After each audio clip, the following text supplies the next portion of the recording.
I'm Kristen Gerhardt, and we're sitting here with Kevin Ho. We're going to ask him a few questions, kind of a rapid fire thing. So, I know you just did a talk about incorporating other cultures and other interests into your magic.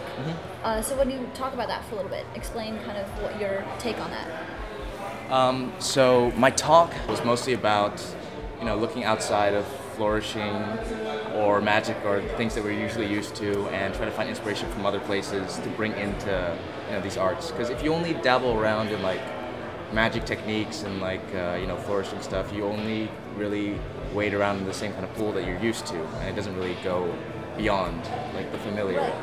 And then again, like the stuff that you're doing is stuff that you might like, but it might not be able to be something that your audience relates to. Exactly. They see it and they're like, are you a magician? Are you a card? Because they don't have a frame of reference. But if you're able to take something else, that they can identify with, mash that up with your flourishing or with your magic, then it becomes something that's, through that hybrid new, and then people will see it and then be like, wow. And that's why things like, when Soma did the card video a couple months ago, or was it last year, Music with Cards? So people, that's a video you can send around virally on email, because then people are like, oh, did you see what this guy did with cards?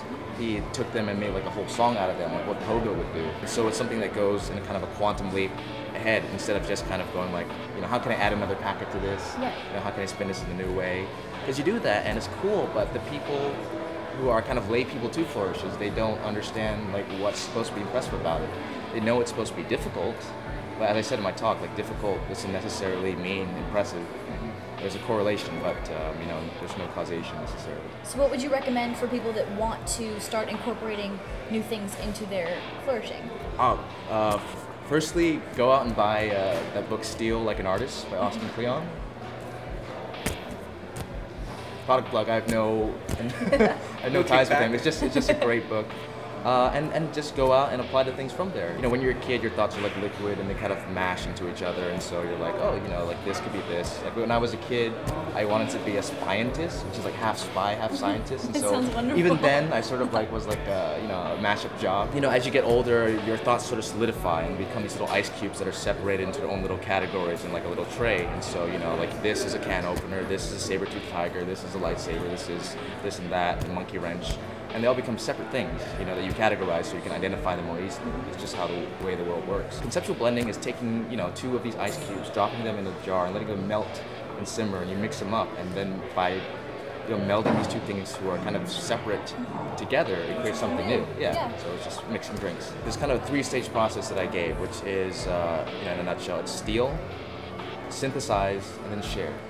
So you go out, and then in addition to stealing everything that you can from flourishing and magic, you go outside of that. What can I take from yo-yoing? What can I take from contact juggling? The isolation movement has become really big recently. What can I take from pen spinning? What can I take from My Little Pony? What can I take from other things like you watch the movie Inception? You're like, okay, there's a cool thing with the rotating hallway. Maybe I can do a flourish where the gravity seems to shift. Or you're watching something like Andrew Goldenhirsch's Straitjacket Escape, which is brilliant. And you're thinking, okay, what if I did a routine where I did a flourish and I start out handcuffed, and the idea was to do these and in a way escape at the same time. So there's kind of a two thing going on there. And so when people watch this now, even the lay people, as I said earlier, they watch it, and it's not just, oh, he's really good with his hands. Those are a lot of packets. I wish I could do that. Now there's a story to it, and everything becomes different. Becomes memorable, and it pushes the art forward. I don't have any solutions for these yet, but that's why there's the 3-part steal, which I talked about, synthesize, which is to conceptually blend, and the 3rd part, which is to share. You have these things. If you hoard them, they're just kind of gonna be you like never push magic you'll be like some German people. But then if not, then you have. If you share with people, it creates kind of like a trust that people are willing to share with you. The dual kind of meaning to the word share again is that you share amongst the people within the community to create these things. But afterwards, once you've created that performance, you go out in the real world and you share this with people.